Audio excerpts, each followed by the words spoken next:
इस्लाम की धार्मिक पुस्तक पवित्र कुरान की 26 आयतों को कुरान में से हटाने की याचिका करने वाले उत्तर प्रदेश शिया वक्फ बोर्ड के पूर्व चेयरमैन वसीम रिजवी का पूरे देश भर में विरोध हो रहा है। कुरान से आयतें हटाने की उनकी याचिका से नाराज शिया और सुन्नी बोर्ड के उलेमाओं ने उनका इस्लाम से खारिज कर दिया है। इसी विरोध के चलते जनपद सहारनपुर के थाना गागालेडी क्षेत्र के गांव कैलाशपुर में ऑल इंडिया मजलिस इत्तेहादुल मुस्लिमीन के बैनर तले इकट्ठा हुए लोगों ने वसीम रिजवी की जल्द से जल्द गिरफ्तारी की मांग को लेकर देश के प्रधानमंत्री के नाम एक ज्ञापन गागालेडी के थाना प्रभारी को सौंपा। इस दौरान AIMIM के जिला अध्यक्ष चौधरी इजहार बबलू ने कड़े शब्दों में वसीम रिजवी की निंदा की। उन्होंने कहा कि वसीम रिजवी नामर्दूद है। उसने सस्ती लोकप्रियता पाने के लिए, राजनीतिक लाभ लेने के लिए ये याचिका सुप्रीम कोर्ट में दाखिल की है। उसकी इस हरकत से देश में दंगे भड़क सकते हैं, इसलिए सरकार को इसको जल्द से जल्द गिरफ्तार करके सलाखों के पीछे डालना चाहिए। इस दौरान उपस्थित भीड़ ने वसीम रिजवी मुर्दाबाद के नारे भी लगाए। मैं चौधरी इजहार बबलू, ऑल इंडिया मजलिस इत्तेहादुल मुस्लिमीन जिलाध्यक्ष सहारनपुर। ये आज क्या प्रोग्राम था आपका? आज हमारा प्रोग्राम था, एक ज्ञापन देना था।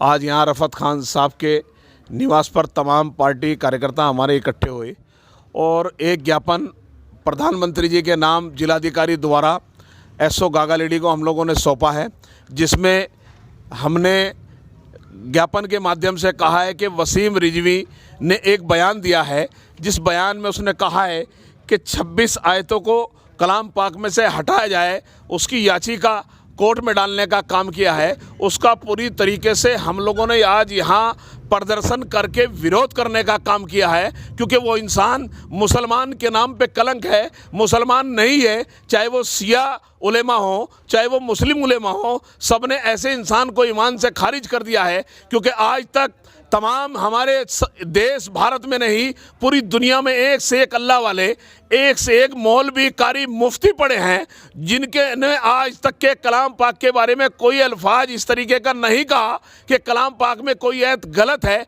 लेकिन उस नामरूद इंसान ने कलाम पाक के बारे में इस तरीके का बयान दे करके मुसलमानों के जज्बातों को भड़काने का काम किया। सस्ती लोकप्रियता लेकर के अपने आप को बढ़ावा देने के लिए इस तरीके का बयान दिया है। और मैं समझता हूं कि कहीं ना कहीं उसके पीछे मुस्लिम विरोधी संगठनों का हाथ है, जिन्होंने यह कार्य उससे कराने का काम किया है। लेकिन मैं आज बता देना चाहता हूं आपके चैनल के माध्यम से कि मुस्लिम समाज के लोग कलाम पाक के लिए जान दे भी सकते हैं, और अगर जरूरत पड़ी तो हम लोग जान ले भी सकते हैं। लेकिन कलाम पाक के साथ छेड़छाड़, वे बेदुरुमती कलाम पाक की किसी कीमत पे हम लोग बर्दाश्त किसी कीमत पे नहीं होने देंगे। आज यहाँ हमारे भाई रफत खान साहब वार्ड नंबर 47 से प्रत्याशी है, मजबूती के साथ काम कर रहे हैं, इसलिए आज तमाम साथी यहाँ इकट्ठे हुए रफत भाई के यहाँ और इकट्ठे होकर के अपनी बात रखी। हमने कहा है आज तो एक ज्ञापन के माध्यम से हम लोगों ने वसीम रिजवी की गिरफ्तारी की मांग की है। अगर इसके बाद भी भारत सरकार ने इस पे कोई एक्शन नहीं लिया तो मजबूरन हमको तमाम मुसलमानों को इकट्ठा करके, चाहे हमें मस्जिदों में ऐलान कराना पड़े, जब तक उसकी गिरफ्तारी नहीं होगी हम लोग चैन से नहीं बैठेंगे। उसकी गिरफ्तारी होनी जरूरी है। वो इंसानियत के नाम पे धब्बा है, एक नासूर है। वो इंसान जो देश का माहौल खराब कराना चाहता है। देश में अमन, चान, प्यार, मोहब्बत, भाईचारा बरकरार है, लेकिन कुछ इंसान, कुछ टुच्ची मानसिकता के इंसान इस तरीके का बयान दे करके लोगों में हलचल पैदा करके माहौल खराब कराना चाहते हैं। लेकिन माहौल खराब नहीं होने दिया जाएगा। आज हमने शांति व्यवस्था, पूरी तरीके से शांति व्यवस्था से पूर्वक तरीके से हमने एक ज्ञापन प्रधानमंत्री जी के नाम दिया है, अपनी बात पहुंचाई है। और प्रधानमंत्री जी को ये जरूर कहा है कि आपकी पार्टी का ही है वो, इस पे कार्रवाई आप करें। अगर आप इस पे कार्रवाई नहीं करते प्रधानमंत्री जी, तो मैं समझता हूँ कहीं ना कहीं सरकार का उसके पीछे हाथ है, इस सरकार की सह है जो इस तरीके का बयान इसने दिया है और पूरे उलेमाओं में, पूरे देश में, पूरी दुनिया में हलचल मचाने का काम किया इस इंसान ने, नामरूद ने। तो इसके लिए सरकार को ठोस कदम उठाना चाहिए, इसे उठा करके जेल भेजना चाहिए। आपने इसमें कोई टाइम दिया है सरकार को कि इतने टाइम तक उसे गिरफ्तार कर लें? आज हमने चेतावनी दी है ज्ञापन के माध्यम से, इसमें लिखा है कि तुरंत उसे गिरफ्तार करें। अगर उसके बाद गिरफ्तार नहीं किया जाएगा, हमारे तमाम मुस्लिम बड़े बड़े संगठन, उलेमाए दीन हो और बड़े बड़े मदरसे के मदारिस हो, एक बहुत बड़े तरीके से एक बातचीत चल रही है। उसके बाद अगर गिरफ्तार नहीं किया गया इसको, तो हम तमाम लोग इकट्ठा होकर के, खास तौर से हमारे ऑल इंडिया मजलिस इत्तेहादुल मुस्लिमीन के लोग भी और उलमाए दीन भी सड़कों पर आकर के बहुत ज़बरदस्त तरीके से विरोध करेंगे। और जब तक विरोध होगा, जब तक इसको जेल में नहीं डाला जाएगा, तब तक हम चैन से नहीं बैठेंगे।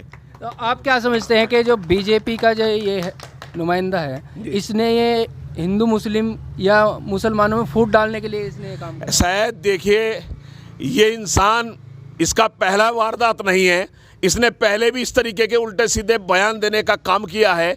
ये इंसान, मैं तो समझता हूँ मुसलमान तो है नहीं, न्यू पता नहीं किसका बीज है, मुझे नहीं पता किसका बीज है। मुसलमान का तो लगता नहीं हो। मुसलमान का अगर ये बीज होता तो कलाम पाक के बारे में ऐसी बात बिल्कुल नहीं कह सके था। कोई भी इंसान, चाहे छोटे से बच्चा हो बड़ा हो, कलाम पाक के लिए अगर जरा सी कोई बात आएगी तो 26 आयतें हटाने की बात करता है। तू एक नुक्ता हटा दे, मैं मान जाऊं कलाम पाक के अंदर से, तो तू तो 26 आयतों की बात करता है। बड़े बड़े बादशाह आए, बड़े बड़े फिरौन आए, सब दफन हो गए, लेकिन किसी की हिम्मत नहीं हुई कलाम पाक के साथ छेड़छाड़ कर दे। अरे कलाम पाक की हिफाजत हमारे यहाँ अल्लाह खुद करता है। तेरी औकात क्या है, तेरी बिसात क्या है? जिस तरीके के तूने सस्ती लोकप्रियता पाने के लिए सुप्रीम कोर्ट में याचिका डालने का काम किया है, तो इसको लेकर के हम लोगों ने तो आज एक चेतावनी दे दी है उसको कि उसको सरकार गिरफ्तार करे, नहीं तो अन्यथा हम लोगों को अपने तमाम पूरे ज़िले के लोगों की मीटिंग बुला करके और तमाम उसके साथ में उलेमाए दीन को लगा करके बड़ा आंदोलन करेंगे। जब तक गिरफ्तारी नहीं होती हम भी चैन से नहीं बैठेंगे इंशाअल्लाह। गिरफ्तार करने के बाद आप क्या चाहते हैं, इसमें डिमांड क्या है? उसको उम्र कैद हो या कौन सी सजा उसे होनी चाहिए? गिरफ्तारी करने के बाद सीधा सीधा उस पर कार्रवाई हो। मैं तो यही कहूँगा, मेरे दिल की भावना तो है ऐसे इंसान को जेल से बाहर निकालना ही नहीं चाहिए जो देश का माहौल ख़राब करना चाहे। ऐसी धाराएं लगाई जाए कि जेल में सड़ के मर जा। मैं तो ये चम्मा सवरे को मैंने अभी आपको कहा है कि सरकार की कहीं ना कहीं सह है। अगर वसीम रिजवी पे कोई भारतीय जनता पार्टी का पद है तो तुरंत उसे हटा देना चाहिए था, ऐसे इंसान को, जिस इंसान ने माहौल खराब कराने की बात कही हो। देश के अंदर एक भाईचारा चल रहा है, एक प्यार मोहब्बत है, अमन व अमान है। कुछ ये ऐसे कीड़े मकोड़े हैं, मैं कीड़े मकोड़े ही कहूँगा हिंदुस्तान के अंदर, ये इनका कोई धर्म नहीं होता है। ये देश में माहौल खराब करना चाहते हैं, देश में चाहते हैं कि दंगा फसाद हो, देश में चाहते हैं कि दंगा फसाद करके अपनी राजनीतिक रोटियां सेकने का काम करे। लेकिन ऐसा नहीं होगा, ऐसे इंसान को जेल में डाल दिया जाए और ऐसी धारा लगे बाहर भी ना निकल के। वसीम रिजवी मुर्दाबाद, वसीम रिजवी को गिरफ्तार करो, वसीम रिजवी को गिरफ्तार करो, वसीम रिजवी मुर्दाबाद, वसीम रिजवी नमरूद मुर्दाबाद, वसीम रिजवी नमरूद मुर्दाबाद। ऐसे इंसान को तो सवरे की तरफ देख के मैं थूकना पसंद करूंगा। जिस इंसान ने इस तरीके की हरकत की है, थूकता हूं उसकी तरफ में, इस चैनल के माध्यम से कहता हूं, जिसने इस तरीके की हरकत करके कलाम पाक के साथ तमाम मुसलमानों के जज्बातों को छेड़ने का काम किया है। ऐसे को तो बिल्कुल सरकार को जेल के सलाखों के पीछे डाल देना चाहिए, क्योंकि ये ऐसे ऐसे कीटाणु हैं, इन्हें छाट के जेल में डालने का काम करना चाहिए। तब जाके हमारे देश के अंदर अमन चैन और शांति व्यवस्था पैदा होगी। इन लोगों को छाट के जेल में डालने का काम किया जाना चाहिए।